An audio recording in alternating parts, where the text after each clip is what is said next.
a very, very packed day of so many activities. There is that time in the life of a nation, such as we are now, when I think we need to speak to each other candidly and very sincerely about how we see the affairs of our country going. And most of what I'm going to do this morning, I believe I feel the weight of responsibility on my shoulders as a political leader in a party, number one, and then secondly, as someone who had the privilege of serving as the Cabinet Minister for Interior and Coordination of National Government, and therefore sat in the apex of the national security infrastructure in the country for about 5 years. We have spoken about these things for a while, but it's now abundantly clear that the President and his government have chosen violence as a weapon for political survival and as a weapon for political engagement. And I'm not going to start where usually people start, with these tired cliches about we condemn in the strongest terms possible, we ask for action. I'm not going to go that direction, because what we are dealing with is abundantly clear to all of us that we have come to a point where certain serious conversations must happen in this country and choices must be made. This is not rocket science. You don't need a degree in geophysics to see what is going on in the country.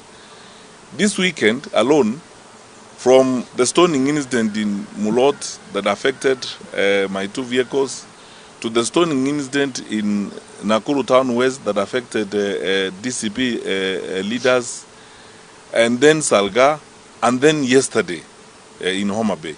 It's so clear to everyone that, one, there's a pattern to this. Second, there's very clear questions of government in this, because you look at the behavior of the security forces on this matter. And three, you can see, blatantly, a case of, determination on the part of government to engage in this level of violence. From my experience, I want to tell Kenyans very sincerely, I do not think, and I cannot see how the scale of violence in Homabay and the activity that happened there could have happened without the knowledge of the National Security Council, and without the knowledge especially of the President, because I have been in that environment before. The President receives executive intelligence briefings wherever he is, even if he is in Greenland or attending the UN General Assembly. Such intelligence information is gathered and the President is briefed very regularly. So when you look at what happened in Homabay, it's crime at industrial scale. The planning, you can see clearly the choreography, the management of that, and the resources that could have been spent in that clearly shows you that this is something that was premeditated, it had been happening, it was planned. The next question you ask is, where was the county security team led by the county commissioner in Homabay? Where was the regional security team led by the regional commissioner in Kisumu? In most cases, unless the operations of government have changed in a very significant manner, and my dear Kenyans, listen to me, this is something I know like the back of my hand.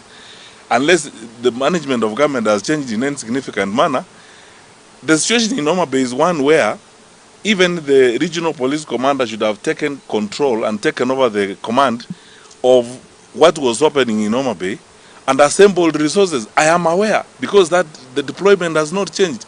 I am aware that in that region, the police have got even special resources. There are border police, there is a GSU.